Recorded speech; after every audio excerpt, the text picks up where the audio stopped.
ত্রয়োদশ জাতীয় সংসদ নির্বাচনে দলীয় অবস্থান অনুযায়ী বিভিন্ন শরিক দলকে 7টি আসনে ছাড় দিয়েছে বিএনপি। এর মধ্যে সবচেয়ে বেশি আসন ছাড় পেয়েছে ধর্মভিত্তিক দল জমিয়তে উলামায়ে ইসলাম বাংলাদেশ। তাদের একাংশকে 4টি ও অপর অংশকে 1টি আসন দেওয়া হয়েছে। এ নিয়ে কিছুটা দর কষাকষি হলেও সিদ্ধান্ত মেনে নিয়েছেন তারা।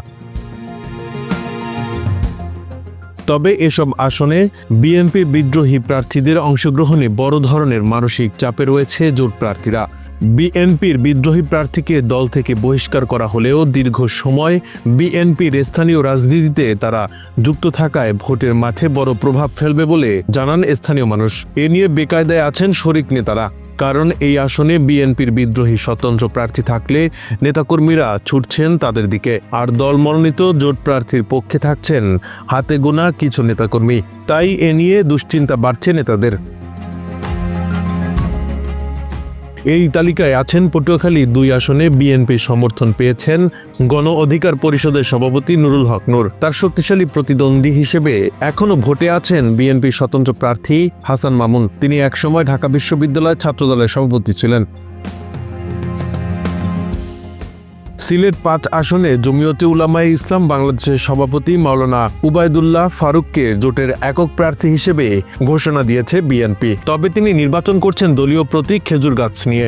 কওমি মাদ্রাসা অধ্যুষিত এই আসনটিতে দলটির উল্লেখযোগ্য ভোট ব্যাংকও আছে। অতীতে সেখান থেকে দলটির প্রার্থী বিজয় হওয়ারও রেকর্ড রয়েছে। তবে এবার জোটের প্রার্থী হয়েও স্বস্তিতে নেই। একাংশে সমর্থন পেলেও এখনও মাঠে রয়েছেন বিএনপির বিদ্রোহী প্রার্থী মামুনুর রশিদ মামুন। ব্রাহ্মণবাড়িয়া 2 আসনে জমিয়তে উলামায়ে ইসলাম বাংলাদেশের সিনিয়র সহসভাপতি মুফতি জুনায়েদ আল হাবিব। তিনি লড়ছেন খেজুর গাছ প্রতীক নিয়ে। তার আসনে স্বতন্ত্র হিসেবে প্রতিদ্বন্দ্বিতা করছেন বিএনপির বহিষ্কৃত নেত্রী ব্যারিস্টার রুমিন ফারহানা।